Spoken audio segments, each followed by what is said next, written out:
Damos gracias a Dios por este privilegio y vamos a ir en oración al Señor. Dios bueno, Dios verdadero, Dios que gobiernas desde tu trono. Tu trono está sobre los cielos. Tú eres soberano, verdadero. A ti te damos la gloria y la honra, porque solo tú eres merecedor. Solo tú eres merecedor de todo poder, toda autoridad, toda reverencia, toda rodilla que se doble hacia ti. Gracias Dios que nos ha dado este placer de servirte. Gracias Dios que nos has movido del mundo de tinieblas bajo la autoridad del pecado al mundo de luz bajo la autoridad de tu palabra, bajo la persona de Cristo Jesús, a quien damos toda gloria y honra.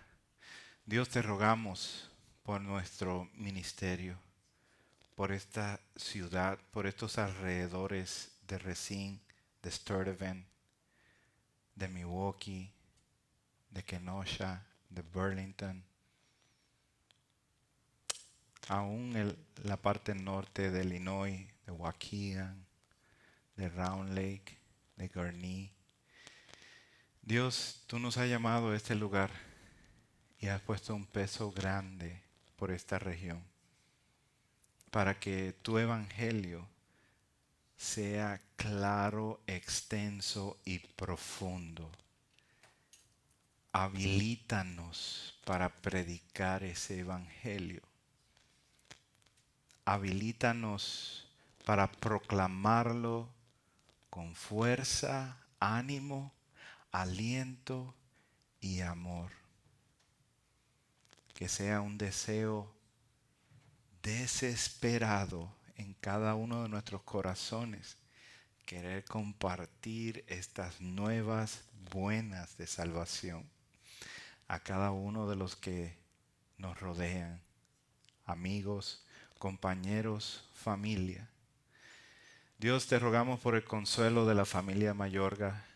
Te rogamos, Señor, por la hermana Adriana Mayorga y todos sus hijos y todos aquellos, Señor, afectados por la ida de nuestro hermano Julio Mayorga. Y te rogamos, Señor, que tú seas con ellos y que nos ayudes a nosotros a poderles servir en este tiempo. Sé con ellos. Gracias, Señor, por las familias que nos están viendo en el internet. Te rogamos, Señor, que ellos sean bendecidos, que sean, Dios, llenos de la majestad de Cristo Jesús, en quien oramos. Amén, amén. Gloria a Dios, hermanos. Pueden tomar asiento. Vamos en este día a continuar el mensaje de la palabra de Dios. Estamos estudiando el libro de Marcos. Marcos, ya vamos al capítulo 2 y hoy vamos a culminar el capítulo 2. Y esto lo estamos haciendo en una forma para poder ver todos los eventos que Marcos nos está trayendo, para poder ver a la persona de Cristo en acción, detallando cada cosa, cada título, cada autoridad que tiene nuestro Señor Jesucristo, para que podamos conocer al protagonista del Evangelio, para que podamos conocer la persona más importante de toda la Biblia, la persona más importante de toda la creación, la persona más importante de toda nuestra existencia, a nuestro Señor Jesús. Jesús está trabajando en cada una de las personas. Jesús está trabajando en cada una de las personas que está presentando Marcos a través de cómo él está escribiendo este evangelio. Y usted lo ve en el primer versículo, cuando en el capítulo 1, cuando introduce el evangelio de Dios y dice principio del evangelio de Jesucristo, Hijo de Dios, declarándolo inmediatamente como el Cristo, el Mesías, el Rey ungido y el Hijo de Dios. Esos dos títulos van a tener todo el peso del Evangelio, de todo el libro escrito. Y luego continúa diciendo en el versículo 2 del capítulo 1 que Él es el Señor, Jesús es el Señor. En el versículo 11 dice que Él es el amado de Dios, en quien Dios tiene complacencia. Y luego dice en el versículo 14 que Él es el predicador, el auténtico predicador del Evangelio. ¿Quién tiene los derechos para predicar el Evangelio? Es Jesús, Jesucristo. Aún en el versículo 24 del capítulo 1, un demonio o una potestad de demonio revela la identidad de Cristo como el Santo de Dios. Está claro que hasta ahora lo que hemos visto a través del capítulo 1 y parte del capítulo 2, el Señor es poderoso sobre las enfermedades.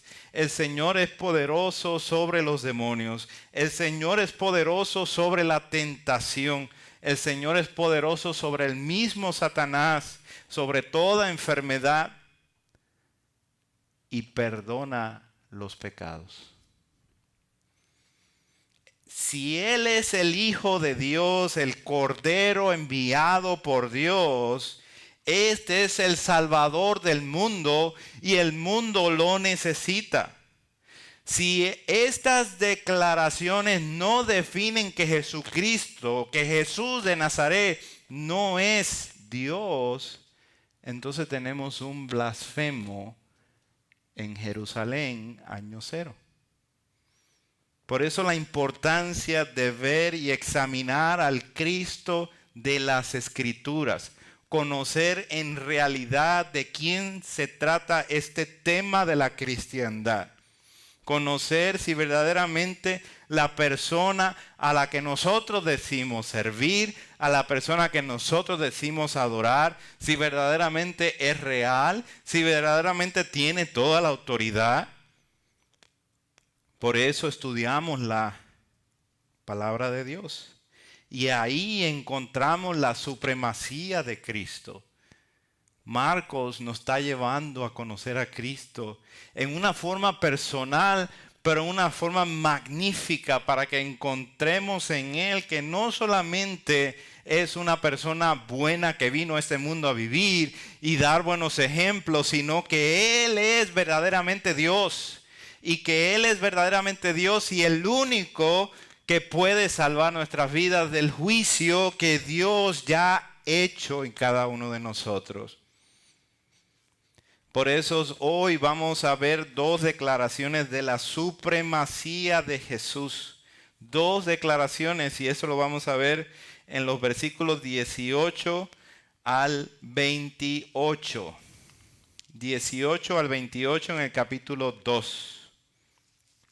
Entonces le pido que vaya a su Biblia y lea conmigo estos versículos. Y los discípulos de Juan y los de los fariseos ayunaban y vinieron y le dijeron: ¿por qué los discípulos de Juan y los de los fariseos ayunan y tus discípulos no ayunan? Jesús le dijo: ¿acaso pueden los que están de boda ayunar mientras está con ellos el esposo? Entre tanto que tienen consigo al esposo, no pueden ayunar. Pero vendrán días cuando el esposo les será quitado y entonces en aquellos días ayunarán.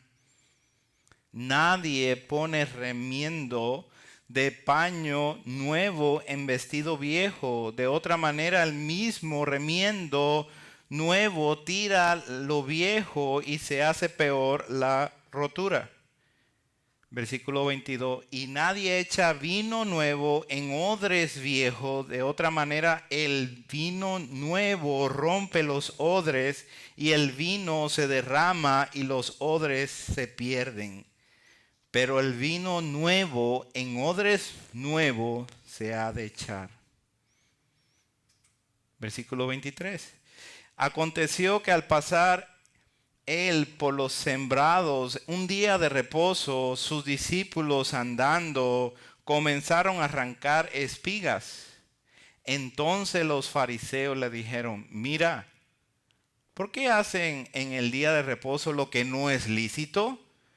Pero él les dijo, ¿nunca leísteis lo que dice, lo que hizo David cuando tuvo necesidad y sintió hambre él y los que estaban con él? Cómo entró en la casa de Dios siendo Abiatar, sumo sacerdote, y comió los panes de la proposición, de las cuales no es lícito comer sino a los sacerdotes y aún a los que con él estaban. También les dijo, el día de reposo fue hecho por causa del hombre y no el hombre por causa del día de reposo. Por tanto, el Hijo del Hombre es Señor aún del día de reposo. Y es aquí, hermano, que vemos dos situaciones, dos narrativas que sucedieron, que nos enseñan acerca de cómo Jesucristo es sobre la religión, cómo Jesucristo está sobre la religión. Y vemos ahí en el versículo 18, los discípulos de Juan, para aclarar, estos discípulos de Juan le pertenecían a Juan el Bautista. Juan el Bautista en este momento está encarcelado y estos discípulos no se habían pasado a lo que Jesús se había hecho con varios de sus discípulos. Sigan al Maestro, sigan a Jesús. Estos discípulos decidieron quedarse con Juan y ya no quisieron pasarse con Jesús. Ellos y los fariseos, ya puestos con ropa en una forma religiosa, cubiertos de la religión de ellos, estaban molestos con Jesús porque estaba con los recolectadores de impuestos, con los pecadores, y persiguen ahora a los discípulos porque no están ayunando. Esa es su queja de ellos. Ahora, ¿por qué no están ayunando? ¿Por qué necesitaban ayunar ellos? Bueno, los fariseos tenían una costumbre de ayunar 2 veces por semana. Y se les hacía como que, ¿y estos por qué no están ayunando? Se llenaron de ese sentido del legalismo. ¿Por qué tus discípulos no ayudan? Están acusando. Aunque el Antiguo Testamento, que es toda la palabra que ellos tienen escrita hasta ese momento, solamente exige el ayuno una sola vez. Lo prescribe una sola vez para el día de la expiación. Eso lo detalla Moisés en el libro de Levítico. En general, los ayunos son voluntarios y casi siempre con sentido de tristeza. Pasó algo grande, algo grave, algo muy triste y los llevaban a un sentido, a hacer ayunos. Que precisamente, probablemente fue lo que pasó con los discípulos cuando Jesucristo murió en la cruz. Los judíos habían puesto cargas sobre ellos mismos. Ellos tenían una de leyes sobre leyes y querían ayunar 2 veces por semana, por lo menos para sentirse que eran santos, para sentirse que estaban haciendo las cosas bien. Ellos tenían muchas ideas legalistas, muchas reglas externas para que todo el mundo los vea y digan, estos verdaderamente son de otro nivel. Estos fariseos y discípulos de Juan eran religiosos devotos que estaban esperando un Mesías. Ellos conocen la Escritura. Ellos son estudiosos de la Escritura. y saben que hay unas profecías acerca del Mesías. Ellos están ayunando, esperando aquel que ha de venir. Y Jesucristo les dice, mis discípulos no están ayunando porque el esposo ya está aquí. ¿Cómo van a ayunar en una boda? ¿Cómo es esto que se va a hacer? ¿Cómo van a celebrar en ayuno cuando el ayuno tiene un contexto de tristeza? En una boda hay banquete, hay comida, hay muchísimo para celebrar. Jesucristo finalmente los está acusando a ellos de no haber conocido a aquel que había de venir, de no aceptar al Mesías que ellos mismos están esperando. Los fariseos son los religiosos del momento, enfocados en actos visibles para hacer que su religión se vea la mejor, para ser obedientes a su religión. Los discípulos acaban de tener un banquete en la casa de un publicano, de un pecador despreciado por todos, pero ese se había convertido al Señor. ¡Wow! ¡Qué fiesta! Y acaban de salir de ahí y son acusados. ¡Hey! ¿Por qué no ayunan? Jesús trae esta ilustración para mostrar la diferencia de la prioridad de los discípulos de Cristo a los religiosos del momento. ¿Acaso pueden los que están en boda ayunar mientras está con ellos el esposo? Todos estamos esperando el regreso de Jesucristo. Ahí no hay duda. Aquel que cree en Él y aquel que no cree en Él, no importa, lo está esperando porque las señales se seguirán amontonando y amontonando y será el día y la hora que nuestro Señor regresará. Pero vendrán días cuando el esposo le será quitado. Cuando dice eso en el versículo 20, está hablando del momento cuando Cristo es llevado a la cruz y es arrancado de ellos. Es quitado de ellos, arrebatados es la palabra ahí. Se refiere a su muerte y esta es la primera vez en el libro de Marcos que se anuncia la muerte de nuestro Señor Jesucristo. Se le será quitado. Los discípulos lloraron la muerte de Jesús. Se desanimaron y probablemente ayunaron voluntariamente. Pero cuando resucitó, wow, cuando resucitó Jesucristo era un gozo increíble. Era un gozo emocionante, demasiado. Hizo cambiar toda la cosmovisión de ellos a seguir aquello que el Señor les había instruido. Jesús ascendió al cielo y Dios envió a su Espíritu Santo, al Espíritu de Cristo para continuar con los discípulos, con los apóstoles, con la iglesia del Señor. Y desde entonces está con nosotros todos los días hasta el fin del mundo. El Señor continúa con los suyos y continúa trabajando con los suyos. Te pregunto, ¿estás disfrutando de la presencia del Salvador? ¿Es una prioridad en tu vida deleitarte en Él? ¿Vivir para Él?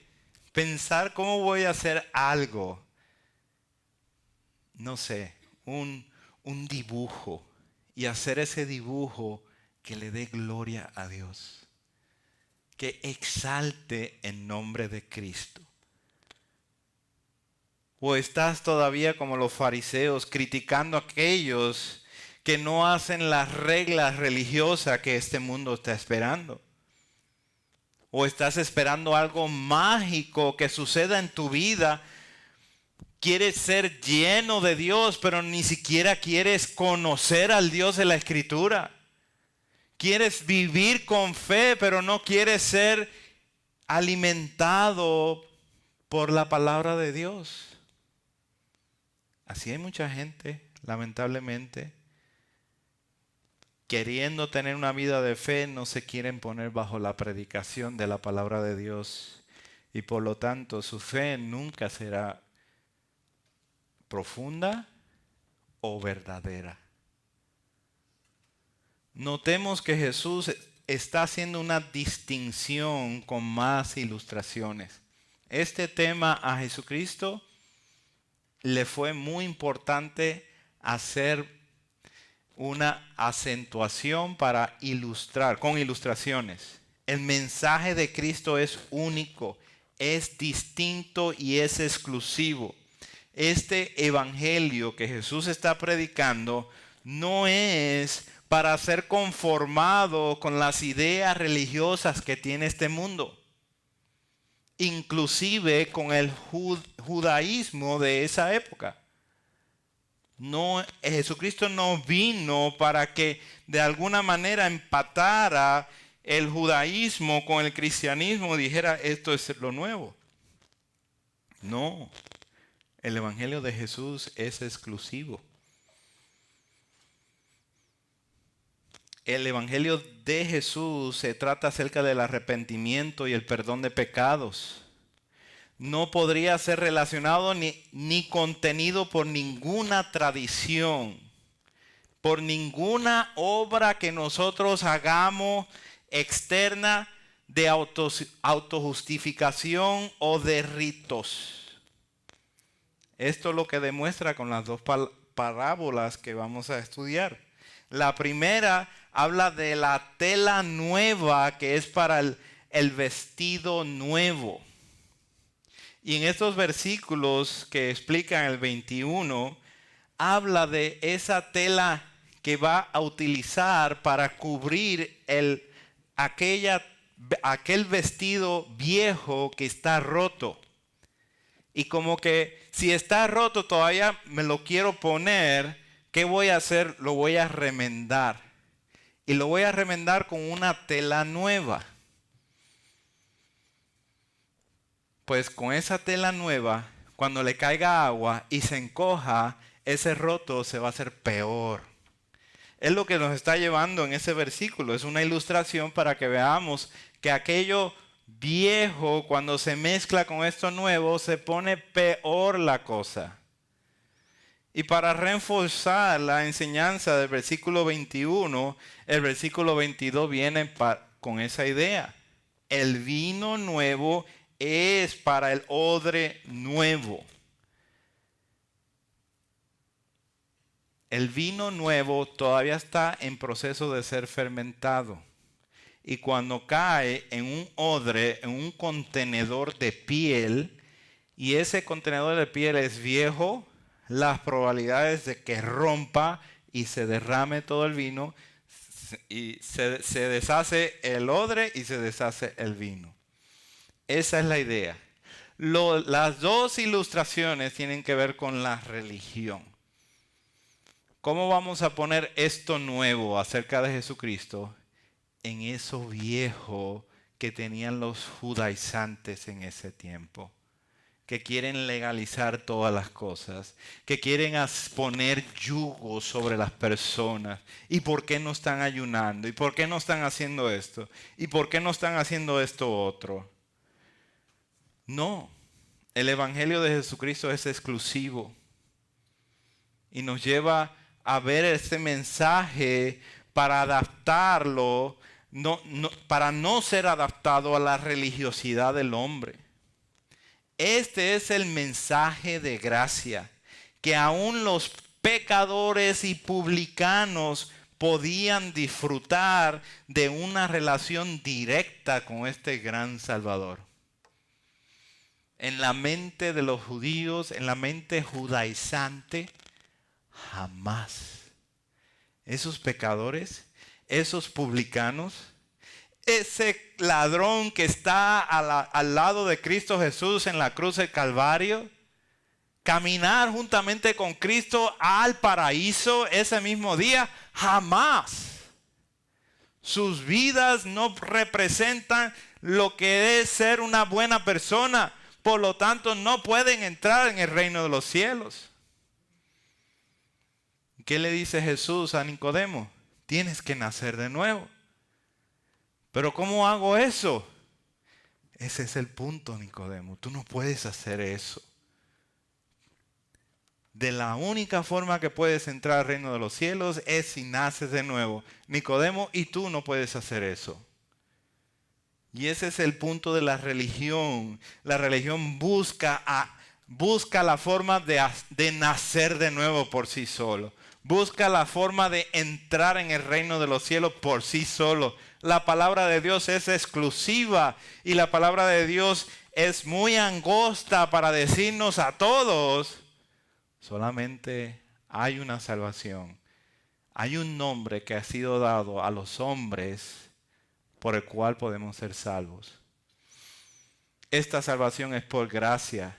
Efesios 2, 8 y 9. Porque por gracia sois salvos por medio de la fe. Y esto no de vosotros, pues es don de Dios, no por obras, para que nadie se gloríe. Le quita todas las ideas a todo ser religioso que dice: yo voy a entrar por esas puertas porque yo estoy haciendo lo que tengo que hacer. La palabra de Dios le corta las alas rápido. Jesucristo mismo se las corta bien rápido. No es ni siquiera tu sabiduría, ni siquiera conocer las riquezas que hay en la palabra de Dios, ni siquiera eso lo puede hacer. Solamente en el nombre de Cristo Jesús. Solamente por la obra que hizo Jesús en la cruz del Calvario. Solamente que Dios en su gran misericordia abra tu corazón, tus oídos, tus ojos, y te permita ver, te permita escuchar y te permita sentir la majestuosidad de Cristo Jesús en la cruz del Calvario, la sabiduría que fue derramada en ese lugar para que podamos entender que no se trata de nosotros, sino que se trata de esa persona, que vayamos hacia Él completamente arrepentidos, buscando verdaderamente conocerle, para poderle apreciar tal y como es y estar agradecidos por lo que Él ha hecho, y no viendo cómo nosotros nos podemos gloriar, cómo nosotros podemos estar gloriándonos. En el libro de Ezequiel, Dios habla muy fuerte al pueblo de los judíos y les habla diciendo: voy a hacer algo muy grande, voy a hacer algo muy poderoso. Voy a quitar el corazón de piedra del ser humano y voy a poner un corazón de carne. Voy a levantar el espíritu del ser humano y voy a poner mi espíritu ahí. Eso se llama regeneración. Y Dios dice en el libro de Ezequiel, capítulo 36, que eso Él lo hace no para ti, Israel, no para nadie. Lo hago por la gloria de mi nombre. Si nosotros necesitamos entender que todas las cosas, nosotros estamos tan absorbidos en nuestro propio ser, creemos que todas las cosas son para nosotros. Un niño quiere todo para él o para ella. Yo. Y vemos personas grandes y observamos su madurez cuando decimos: mira, todo lo que quiere, lo quiere para él. Y todo lo que pide, lo pide para él. Y primero él. Y no entendemos que todo se trata del Hijo de Dios, que Él nos creó para sus propósitos de Él. Entonces volteamos eso y decimos: entonces, ¿hay algo malo con Dios? No, entendamos que para eso nos creó Él a nosotros. Creó las aves para volar, para la gloria de Dios. Creó los peces para nadar, para la gloria de Dios. Y creó a los seres humanos para que le adoremos a Él, para la gloria de Dios en espíritu y en verdad. Eso es glorioso, hermanos.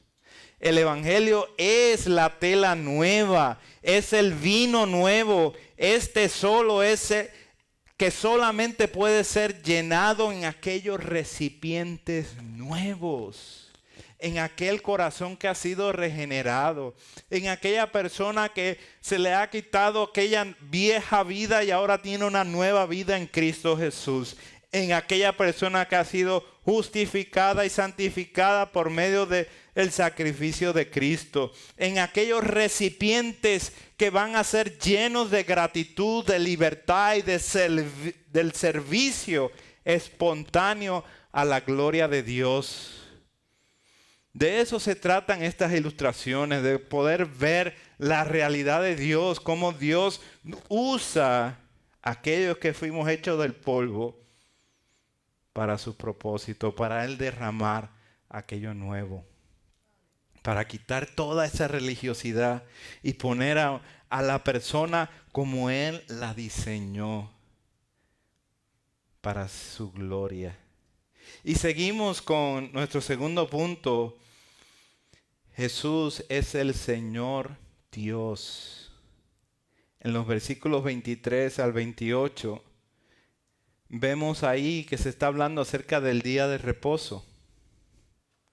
Y Dios ordenó el día de reposo. En Génesis vemos eso bien claro.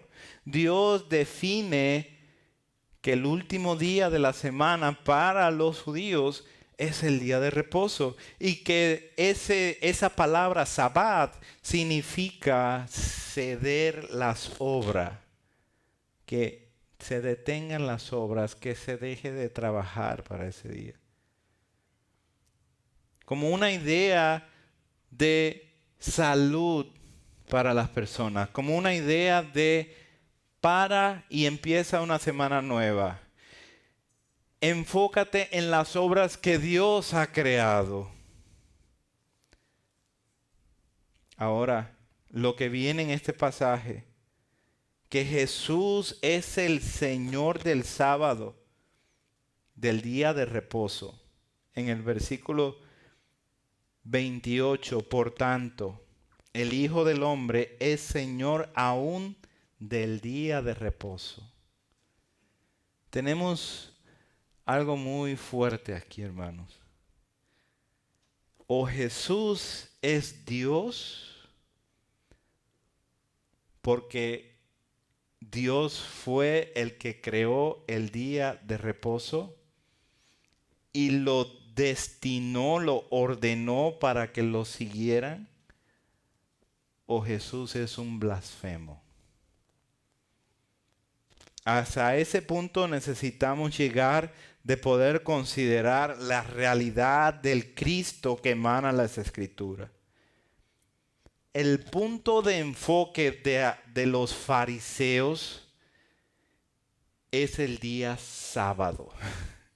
Es el día de reposo. Usted busque en las Escrituras y usted va a encontrar que cada vez que Jesús hacía algo, el día de reposo era acusación tras acusación tras acusación. ¿Qué es lo que está sucediendo?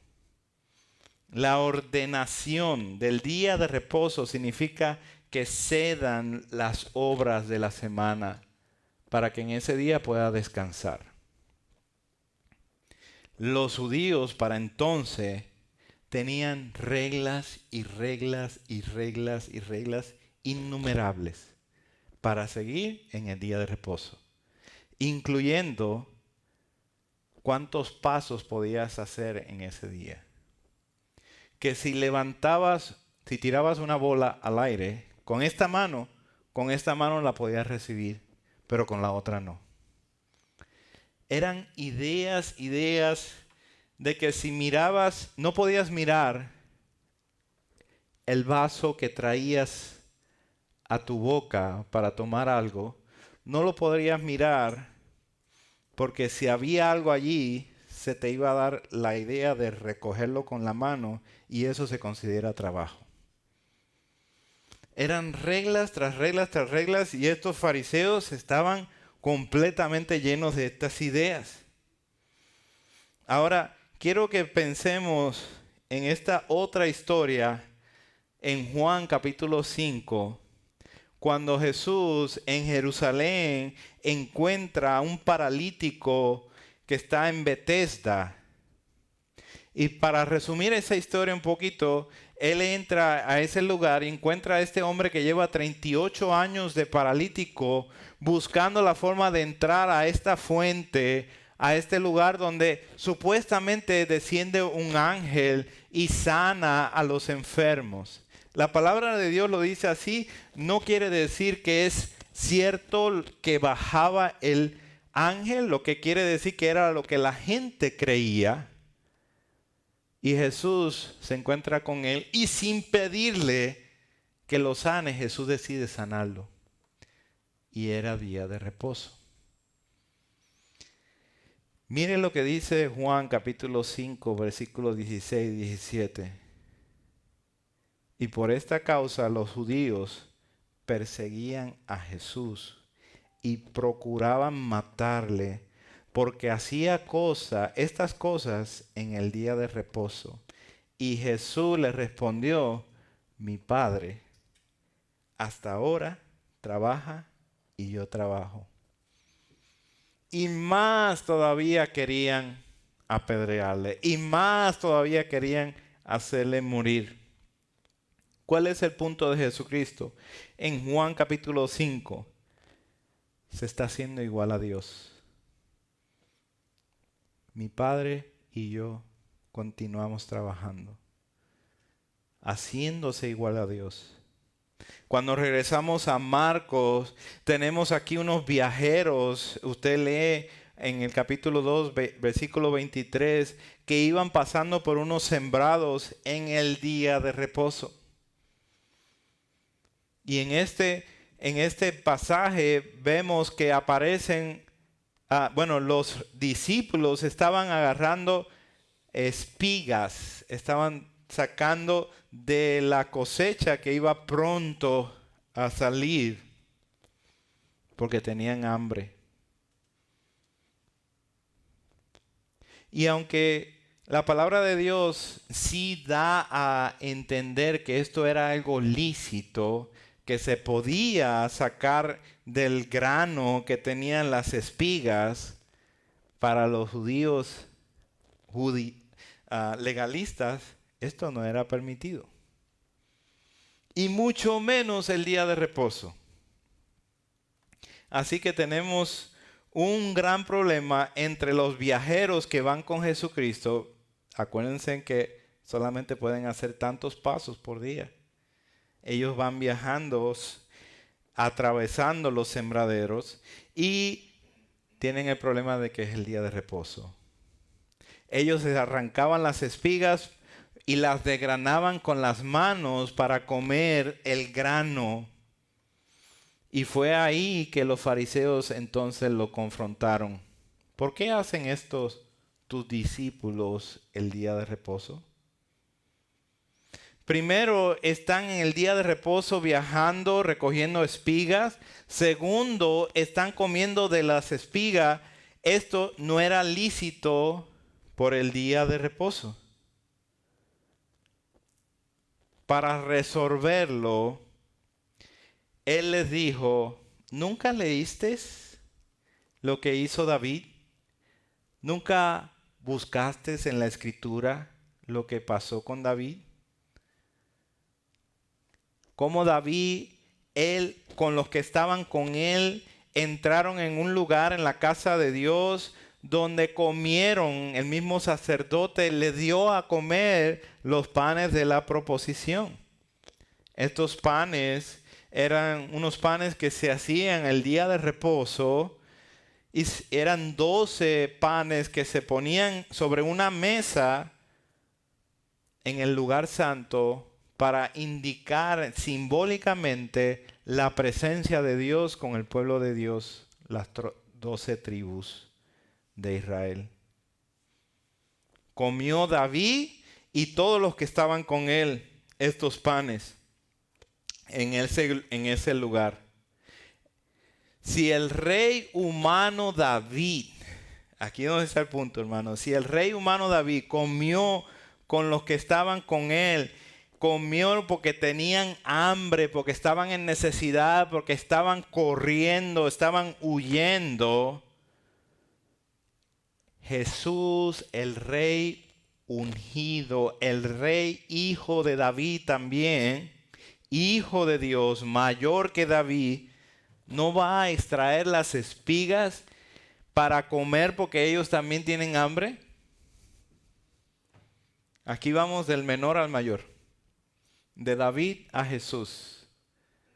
Y a David se le permitió, aunque esos panes eran solamente, lo podían cambiar el día de reposo y lo podían cambiar por los sacerdotes. Y los sacerdotes se podían comer los panes. En este caso, los discípulos agarraron de las espigas y Jesús les trae esto para confrontarlos acerca de lo que dice la Escritura. Hay una ceremonia aquí. Hay una ceremonia que dice que esos panes son para los sacerdotes cuando se va a hacer el intercambio, sí. Pero esa ceremonia no es sobre la necesidad del ser humano. El ser humano necesita comer, que se coma los panes. Dios había permitido en su providencia que los que iban a viajar pudieran agarrar de esas espigas. En el libro de Deuteronomio lo dice bien claro. Solamente que no iban a meterle instrumentos para cortar, pero sí podían agarrar con sus manos. El día de reposo, dice el versículo 27, fue hecho por causa del hombre. El día de reposo para mantener buena salud, para hacerlo útil y feliz al ser humano, para hacerlo santo, de modo que meditaran con tranquilidad en las obras que Dios había hecho, para deleitarse en el Señor. Ese fue el propósito del día de reposo. Fue creado, fue hecho, designado para beneficio del ser humano. Y estos religiosos lo agarraron ¿para qué?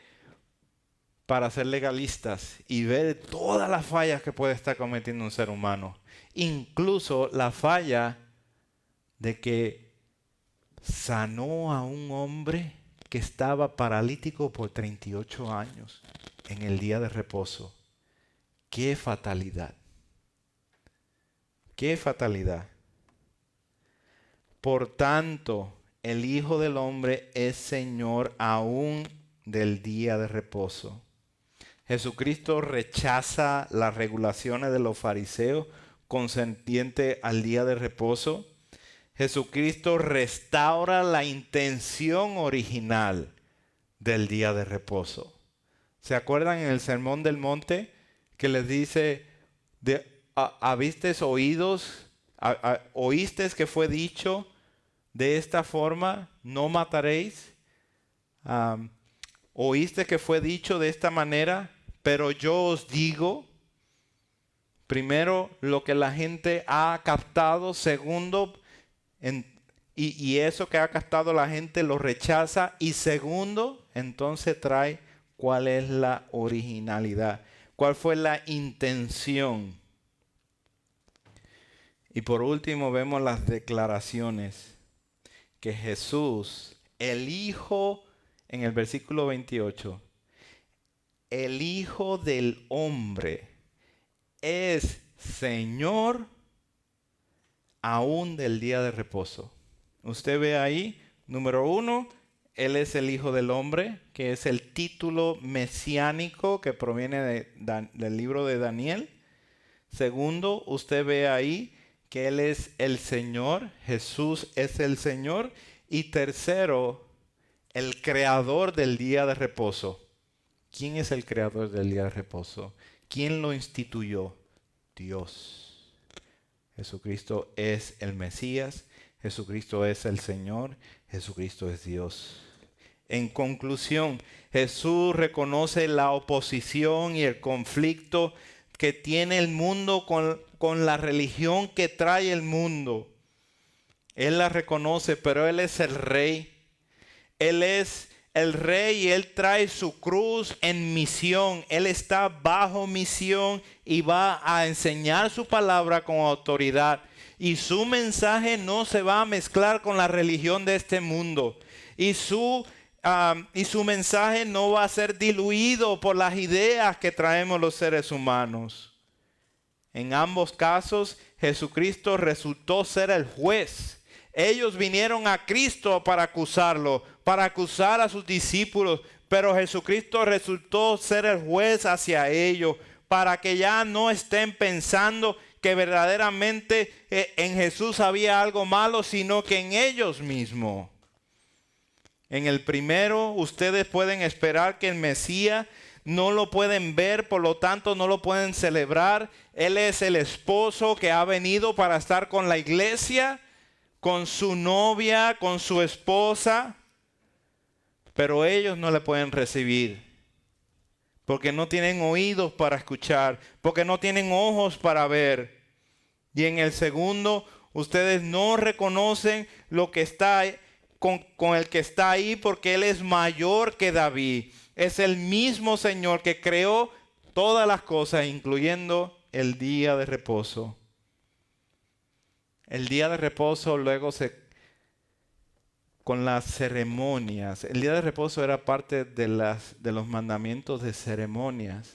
Y con las ceremonias del sistema de sacrificio, todo eso cesó. Todo eso dejó de ser. Ya no hay más panes de la presencia, de la propiciación. Ya no hay más sacrificios de animales. Incluso ya no hay más templo. No porque no exista el templo, sino porque la palabra de Dios nos lleva a la conclusión. Cristo Jesús terminó todas las cosas en la cruz del Calvario. Y constituyó un nuevo día. No como el día de reposo, sino el primer día de la semana, para que no veamos cómo concluye la semana de la creación, sino para que estemos en espera de esa nueva creación, de lo que viene cuando entre Jesucristo otra vez a este mundo, cuando llegue nuestro Señor y cada uno de nosotros nos disponemos en espera al día del Señor. Por eso celebramos el domingo y por eso buscamos hacer que el domingo podamos estar en una forma de adoración a Él. Venimos a la iglesia y compartimos con los hermanos y buscamos a servir hermanos y buscamos a levantar los ánimos caídos y predicar el evangelio también. Pero lo más importante es que estemos con aquellos que dicen: a la casa del Señor iremos. Con aquellos que se identifican que lo más importante, la prioridad es que tenemos a Cristo en nuestra vida. El esposo está con su esposa y es necesario que podamos deleitarnos en Él.